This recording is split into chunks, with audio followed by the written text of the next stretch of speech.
Hi friends, welcome back to my channel. I'm Cindy. This is Cozy Mountain Pottery.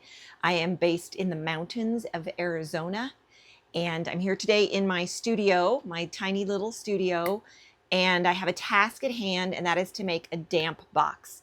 I've done this once before. I have made a couple of plaster slabs. It's basically the same thing, but I thought I'd bring you along in case you've never made a damp box and you're curious how to do it. Hang in there. So if that sounds interesting to you, stick around. Okay, so I have one damp box. It's back there behind me, and I've been bad lately. I've mixed different clays in it, which it's probably not a big deal. I just don't like it. I don't like that light clay has been in there with dark clay, so it's got, like dark clay on the bottom of it. So I'm just gonna make another one that's gonna just be for light clay, and then I'll keep that one for dark clay. I know that's probably kind of silly. My studio is very small. And when I say small, I mean it's 12 foot by 12 foot. And then there's like a 3-foot workbench over here on this side that was already there. So it's basically 12 foot by 9 foot. Let's just say that. It's really tiny. So maximizing space is key in here. And I'm not real good at that. I haven't been real good at that, and I'm trying to do better. And even just little things like this damp box, just efficiencies are so important. And so I'm trying to figure that out. So let me show you the tote that I got. I went to the dollar store. I got this little tote. It's just a little Sterilite tote. It's a 15 quart, 11.4 liter. And that's what I'm going to use for my damp box. It's not very deep, but it'll be great for handles, little tiny things. And also, sometimes I like to wedge up a few balls of clay and keep them in my damp box rather than in a plastic bag, because I'm so over keeping my clay in plastic bags. I hate how crusty they get. But anyway, so this is what I'm going to do. So I get the directions and the recipe on glazy.org plaster calculator.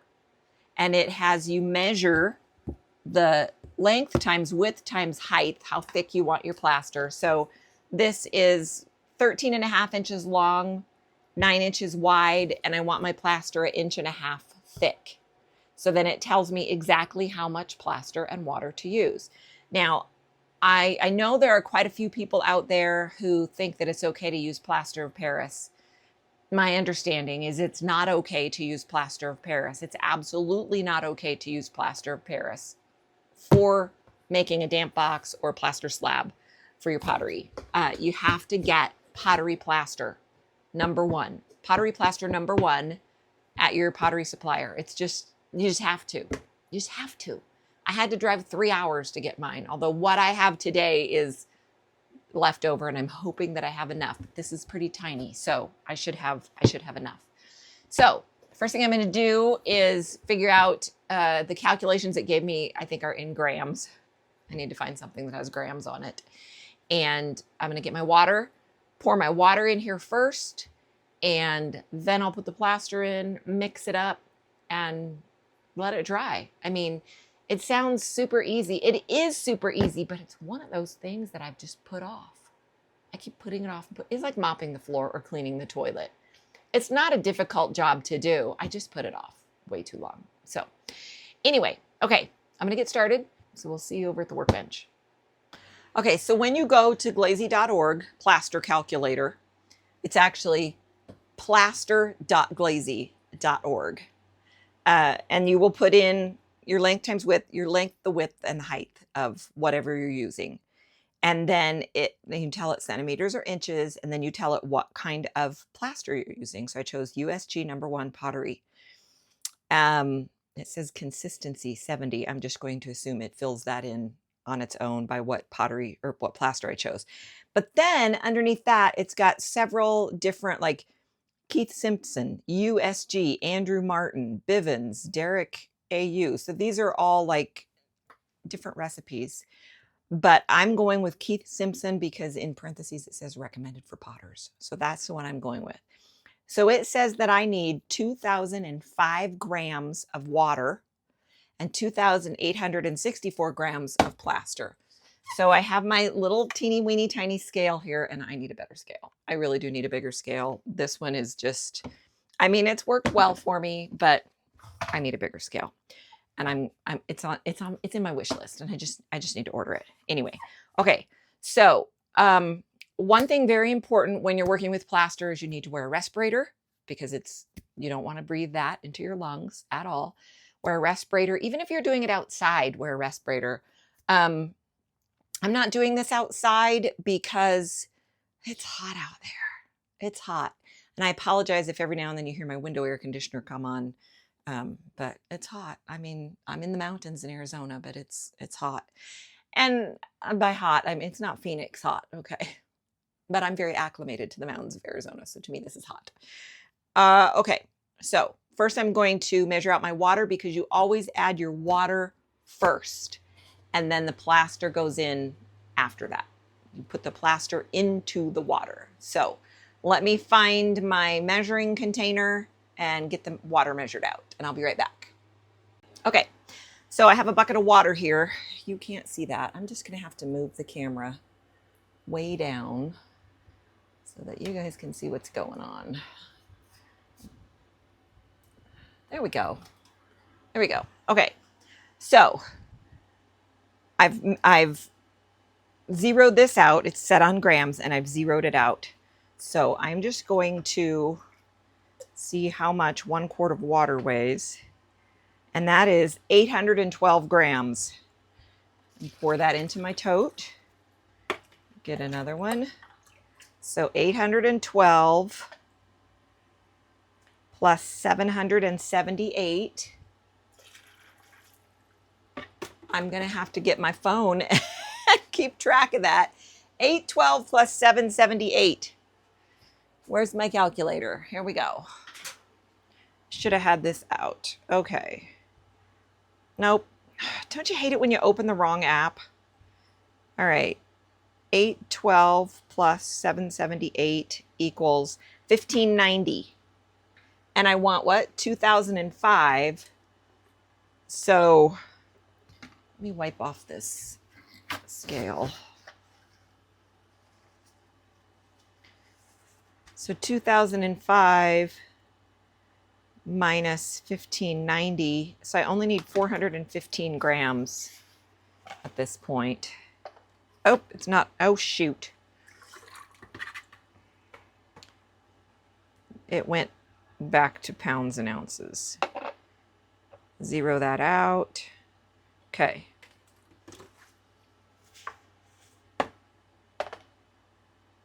There's 333. So 1590 plus 333 equals 1923.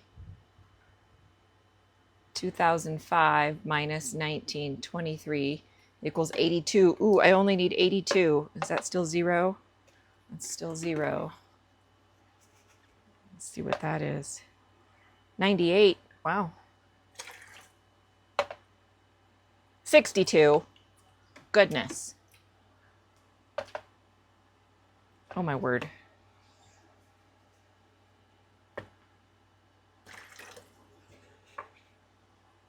I'm looking for 82. There's 81. We're calling it good. We're calling it good. So I have the amount of water in there that I need in my tote, which, I mean, you know, it makes sense because it's about 1.5 inches, you know. Let's just see. Yeah, it's almost 1.5 inches. Anyway, okay. So now I need 2,864 grams of plaster. And so I need a different bucket for that. I need to get my coffee out of here. Cover my coffee. And then I need to get my respirator on, and we will come back. Okay, I'm back. I sound like Darth Vader now when I breathe. And I'm ready to measure my plaster. So I have this bucket. It's set to grams. It's zeroed out. I have a dry scoop in my plaster. And remember, I need 2,864 grams of plaster. So I just hope I have enough, because I don't have a whole bag.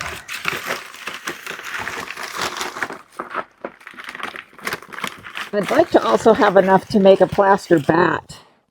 I've been wanting to make a plaster bat for a really long time. There's 1,036, so I think I'm going to have enough.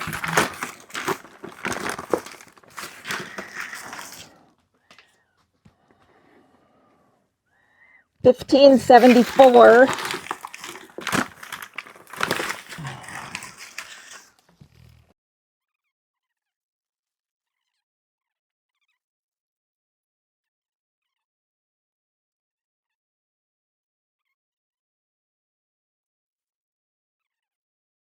$28.64 on the money. And I do have more left. Hopefully that's enough to make a bat. I need to leave the respirator on until this is all wet. So now what I'm going to do is I'm just going to measure this or dump this into the water. And I think, well, I can move this out of the way here. Let's move this over here. Put the water here so you can see it.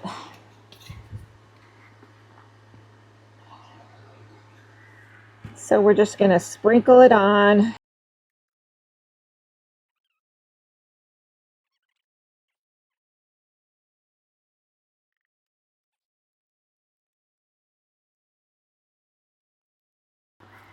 And you know you're getting close. A lot of people just do it by when the plaster starts sitting on the top. But I did my very first plaster bat like that, and then it never was right. I ended up throwing that one away. So I like exact measurements. But you do you. Now we let this sit. According to Keith Simpson, let it slake for 3 minutes and then mix it for 3 minutes. So now that that's wet, I'm going to take off my respirator, wash my hands, and wait for 3 minutes. I'm going to set a timer right now on my phone. Hey Siri, set a timer for 3 minutes. 3 minutes. Okay, there we go. Okay, timer has gone off. So I'm just going to use my hand. It's fine. It's fine. I'm just going to use my hand. And I'm just going to mix. And I love making it. I've seen other people do it where they make it in a bucket and then they pour it into this. And I'm like, well, why? So when I saw somebody just do it in the tote, oh, hey Siri, set a timer for 3 minutes. 3 minutes. Okay, I have to mix it for 3 minutes. And then, but this way with your hand, you can feel like you're getting into all the edges. And, you know, just splashed a little bit. You just keep mixing. Just mix it for 3 minutes. And most totes that I've found anyways, they have lines and grooves and ridges and stuff on the bottom. And this one does too. And so this way with your fingers, you can get down in there and make sure that you don't have any plaster sitting down in there. You know, just get it all mixed up.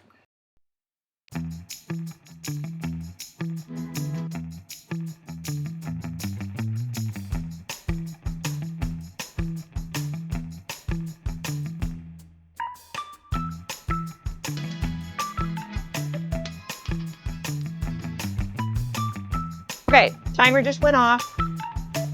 So, and it feels great, nice and smooth. Oh, there's a hair. No surprise. Hello, it's my house. There's lots of hair. Although that was weird. That was a black hair. Nobody here has black hair. Anyway, okay. So now what you do is you just kind of let it sit. I'm gonna let this dry up, and it doesn't take very long for it to set up and get firm. But while it's doing that, you want to get as many air bubbles out of it as you can. And so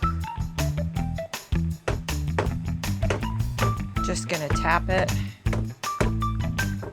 See if I can tap some of those air bubbles to the surface. Most of the air bubbles are around, they're always at the corners. I'm not sure why that is.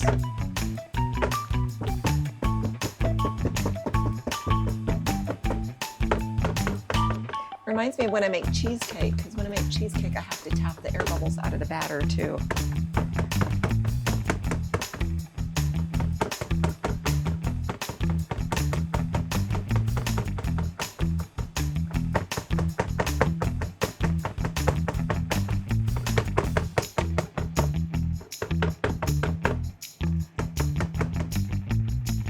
Okay, well, I am just going to call that good. I mean,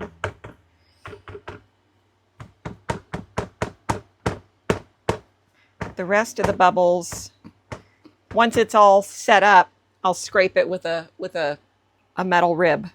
So, I mean, that's it. That's it. Now what I'm going to do is I'm going to let this set up and get, you know, nice and firm. And then probably tomorrow it will be ready to take out of the box. So I will take it out of the box, and then I will clean all this excess plaster around the edges and stuff, get that all cleaned up. And I'll show you that. But anyways, and then I'll let it dry for a few days until it's good and dry, which seems weird to me, but I know that that was the directions that I had. Even though I'm using it as a damp box, I have to let it dry first, because the drying is what cures it. So I'll let it dry and, you know, on the counter. Then I'll put it back in the damp box, add water to it, and we'll have a damp box. Okay, so I'll make sure and let you in on that. But what I'm going to do right now, first I'm going to go wash this hand. And then I'm going to go ahead and make a plaster bat. A plaster bat. I just want to have it near my wheel so that, you know, when you have a flop or a fail, I can take that off, throw it on the plaster bat, and it can just be sitting right there on that round bat, you know, firming up so I can re-wedge it and go again. Okay, got the plaster all off of me. I'm going to do a little bit of cleanup in here. I'm going to take these. I have to go outside. I don't have water in my studio, so I go outside to the hose. And I'm going to go out there right now, and I'm going to rinse all the plaster out of here really good, because one thing you absolutely do not want to have happen is you do not want your plaster and your clay to ever get together. You never want your plaster and clay to play together. They don't play well together. It contaminates the clay, and I've heard it makes it like explode in the kiln. I don't know if that's true. So I'm going to get this cleaned up, and I'm going to take a sponge out so that I can just clean up this whole area, and then I'll be back. Okay, as you can see, we're outside now. I decided to do it outside, and I decided to do it a little bit differently. So I've got my calculations. I may have forgotten what they were. I'm going to go check again. I'll be right back. 1,244 grams of water, 1,777 grams of plaster. So I'm going to put the plaster in here. This is what I'm going to mix it in, put it in. But I'm going to mix it in here and then pour it into here. So 1,244, 1,777. So first we're going to measure out the plaster, because I need to make sure that I have enough plaster. And I don't want to measure the plaster in that. What am I doing? Oh, shoot. Okay, zero that out. Okay. There's 588, and I need 1,777. So basically I need about 3 of these. And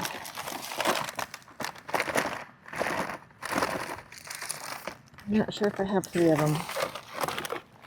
Let's see. Oh yeah, I think I do.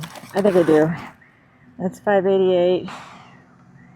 That's 522. So there's 1,100. So I need 600 more. Yeah, I'm going to be fine. Okay. So I'll just set those aside. So 1,244 grams of water is what I need. Clear that out. Nope, we need it on grams. Come on. There we go. 0 grams. There's my trusty water. There we go. I need 1,244.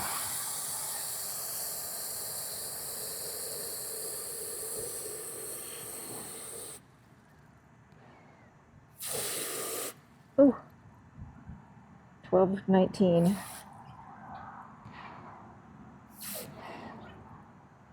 All right, well, we got 12:50. Maybe we can dump a little bit of that out. Let's see what that does. 12:33. Jeez Louise. Goodness sakes.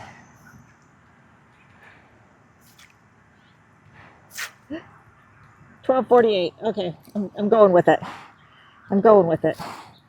Now we need 1,777 grams of plaster. So I'm going to zero this out. Zero that out as I put in the plaster.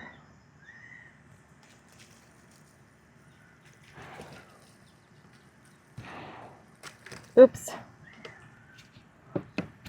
586. It's all bubbly.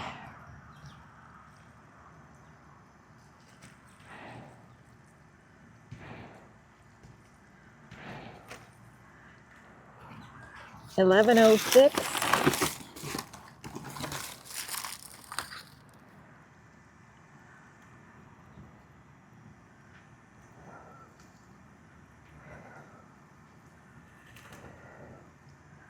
$14.20.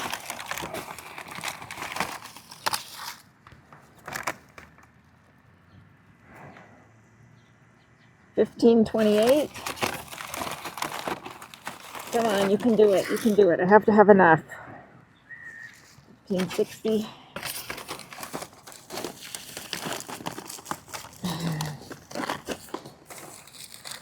I need $17.77.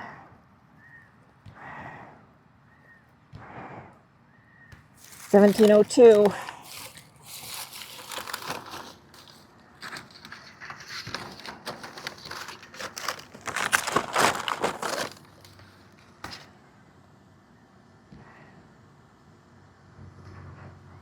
$17.55. Oh my gosh, this is like perfect.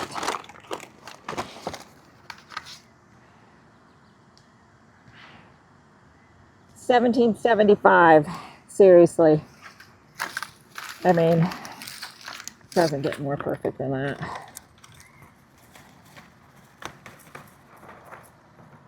None came out. $17.76. We're going with it. All right. So now we're going to let that flake for 3 minutes. Hey Siri, set a timer for 3 minutes. 3 minutes starting now. And meanwhile, I'm going to go get my drill. I'm not going to mix it with my hand this time. Also, just because I'm showing you a different way to do it. So I'm going to get my drill. Ugh. And then after the 3 minutes, then we'll mix it for 3 minutes. I'll be right back. Okay, I'm back. I have my drill. And I have this this mixing tool that Dee actually got me for my birthday because, you know, I'm a potter, so I love stuff like this. It makes a great birthday present. Now, I do use this for mixing my reclaim. So, and it's the only one I have. And I don't mix plaster often enough to dedicate this solely to plaster. So, I am going to thoroughly clean this after I'm done mixing the plaster with it, because I'm also going to still use it for my clay. Don't judge me or judge me. I don't care. I'm just saying that's what I'm going to do. Maybe you wouldn't do that, but I'm going to, and I'm going to make sure this is thoroughly cleaned. So, all right, how much time is left on the timer? We have 34 seconds left. So that's slaking down really well. I'm going to take it off of the scale, sit it here. It's all wet, so I don't have my respirator on anymore. And this is just a plant pot drip tray. And that's what I'm going to make. So it's a 12-inch. And so I'm just going to pour the plaster into this, and it should fill it up to about 1 inch. And then that'll be my plaster bat. I've been wanting to do this for months, you guys, months, and I put it off. Okay, there's my timer. So now we're going to mix for 3 minutes. Hey, Siri, set a timer for 3 minutes. She's not listening. Hey, Siri, set a timer for 3 minutes. Okay, here we go.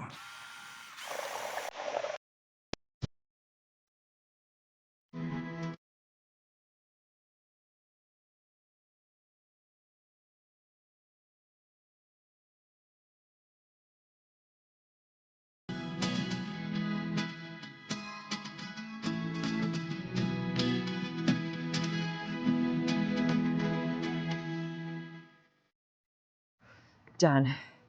Okay. All right, I'm gonna rinse this off in the hose right now, and then I will clean it more thoroughly later. But get the bulk of it off. I think I will soak it in water. Oops. Okay, so we're gonna leave that there. I'm gonna take these inside and I will come back for you. Let's go inside.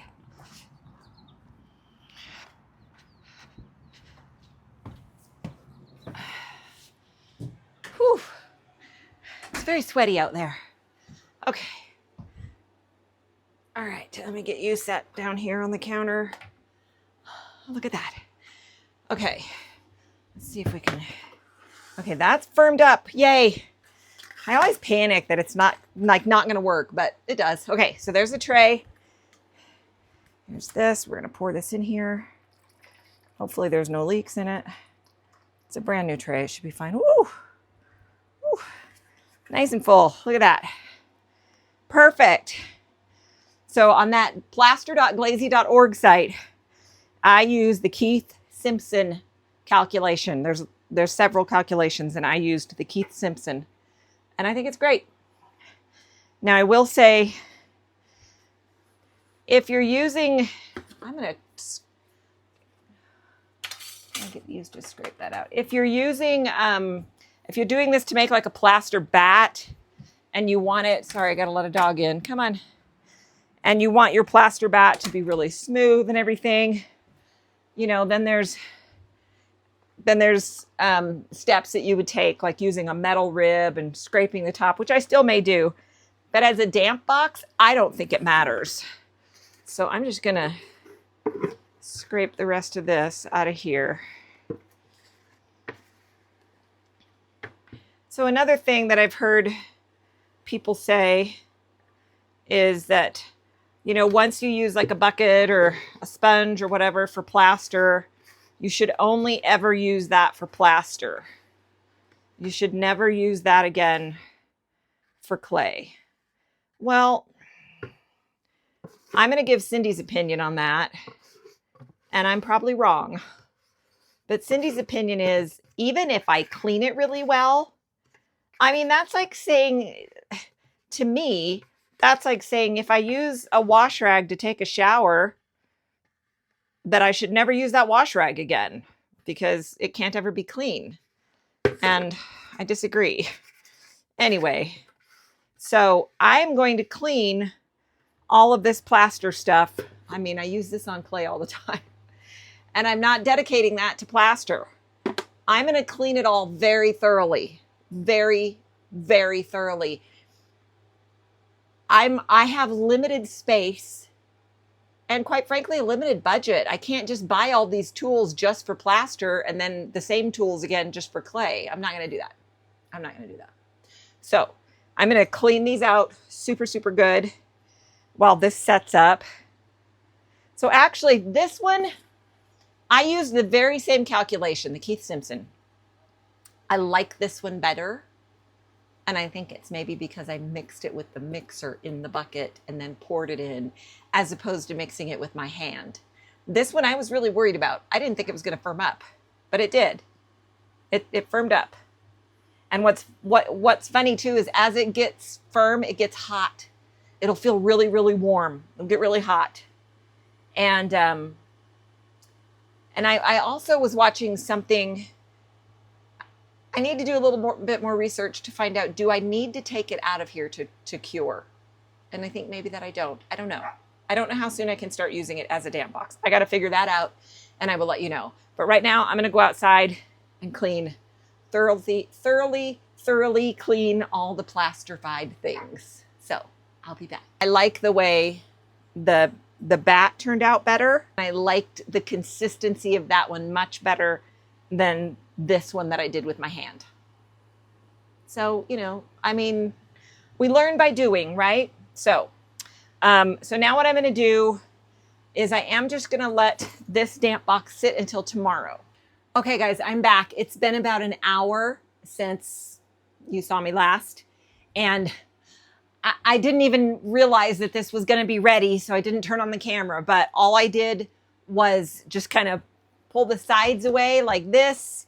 And then I just flipped the tote over and I had my hand under there. Oh my gosh. And this thing just slipped out so easily. So be very careful. I've seen other people, they'll put like a piece of foam or towels or something. I did nothing. And the end of it kind of conked down onto the counter. It feels so warm. It's so crazy. So what I'm going to do now is just take my rib and go around and just clean up these edges. Do I still have my mic on? I do. I'm just going to clean up these edges.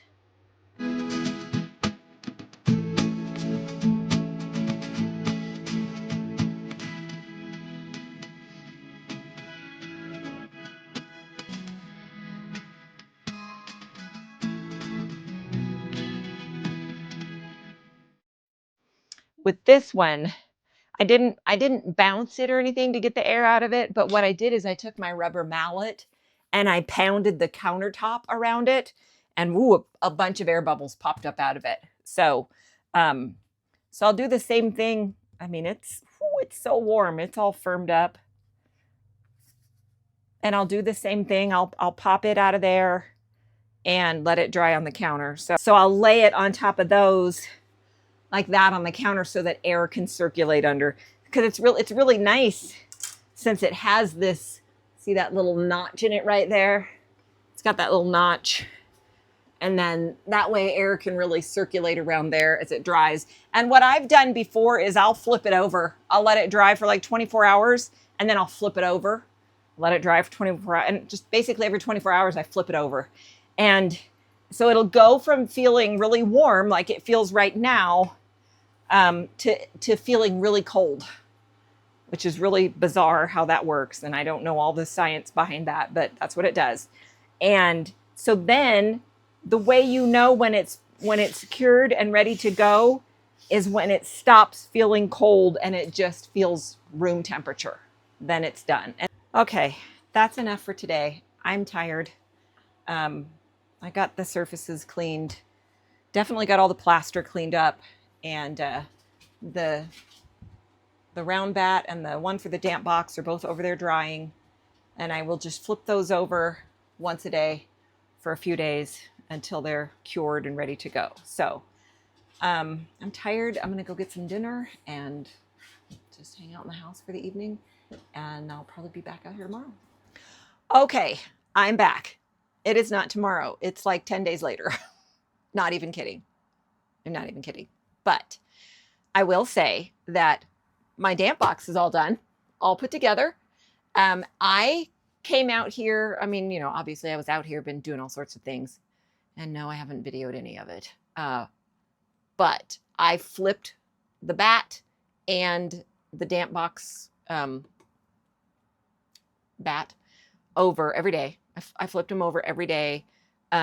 Sometimes once a day, sometimes twice, mostly twice a day. I think there was one day where I didn't get out here in the evening to do it or whatever. But anyway, and it took about a week for them to be fully done.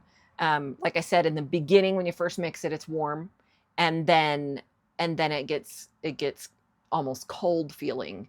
And so all of a sudden then one day it's like, oh, now it just kind of feels like room temperature. So I put it back, dropped it back in the box. And right now it's full of wedged up balls of clay because I was out here yesterday and got all these balls wedged up and ready to go. And so when I put it in the damp box, then I poured water on it, which I know seems so weird, you know, because like, why did I just let it dry out? But it needed to cure. So got it all dried out and cured. Then I added water to it, and I just kept adding water, you know, slowly pouring it in there until I could see that it was like all wet. And then also what I checked for is when I put the lid on and waited a little while, was there like some condensation? I mean, I didn't want there to be water like, you know, underneath it where you could just see water. But you know, there should be some condensation. But when I put balls of clay in it like this, what I do is I take one of my shop towels, this is the terry cloth shop towel, wet it in my clear water bucket, wring it out, and then I lay that towel over them Somebody taught me in a class that I took that, you know, to keep clay soft or to soften hard clay, to wrap it in a damp towel. So I just keep that over them. Also, I will say, do as I say, not as I do, and maybe spend a little bit more money on your tote and don't get it at the dollar store, or get it at a dollar store that has a better tote. This one, I don't love it because it just, the lid just snaps off. So I don't feel like it's got a super tight connection. You know, I just don't feel like it's super tight connection. I like this one better because of the way the lid is securely on there, you know, because it locks on like that. So I do like that better. So this is the first one that I made, and I've actually put labels on them to remind me, because I'm terrible about remembering, dark clay only. And this one says light clay only, and I'm not going to lift it up because it's really heavy, because those are all 2-pound balls. 2, 4, 6, 8, 10, 12, 14. I think that one's 1 pound. Anyways, 15, 16 pounds in there. So anyways, so yeah, I mean, it's really a super easy project. A little time consuming, obviously. The drying and the waiting is what takes the longest. The bat, where's the bat? I had some things drying on it yesterday, so it's got some clay on it that needs wiped off. Now again, I should have been better at smoothing this. I don't think I got enough of the bubbles out of it, and I really didn't smooth the top of it off. But aesthetically, I don't care. I'm just drying stuff on it, you know, or getting the moisture out of stuff on it. So like when I was throwing a couple days ago and I had a couple of fails, you know, rather than throw that all in the reclaim bucket, I just put that on this bat. And then by the time I was done throwing a couple hours later, I was able to just re-wedge that back up and off we go. So, and this is just easy to carry around, you know, and it's just, you know, it's lightweight. So highly recommend, highly recommend. So anyway, there you go. If you've been intimidated about making a damp box, don't be. It's really not hard to do. But you do need the right kind of plaster. You need pottery plaster. Do not use plaster of Paris. Just don't do it. Just don't do it. I highly suggest using the recipes that are on plaster.glazy.org, because like I said, the first one I made, I just did the dump it in until it sits on the top, blah, blah, blah. And then I kept getting plaster every time I would reclaim clay on that bat. When it was good enough to like flip over, it looked like it had salt all over it. And I had to throw a bunch of clay away because I just didn't do it right. So I think using the recipe and, you know, doing it properly is just the best way. Just, you know, it's like my mom always said, if you're not going to do something right, don't do it at all. So anyways, thanks so much for being here. I hope this was helpful to you. And if you have any other tips or tricks or hints or whatever, drop them in the comments. Let me know. If you're not already subscribed, I would love it if you would subscribe to my channel. And again, thanks for being here, and I will see you on the next one. From my hands to yours, it's a piece of the land.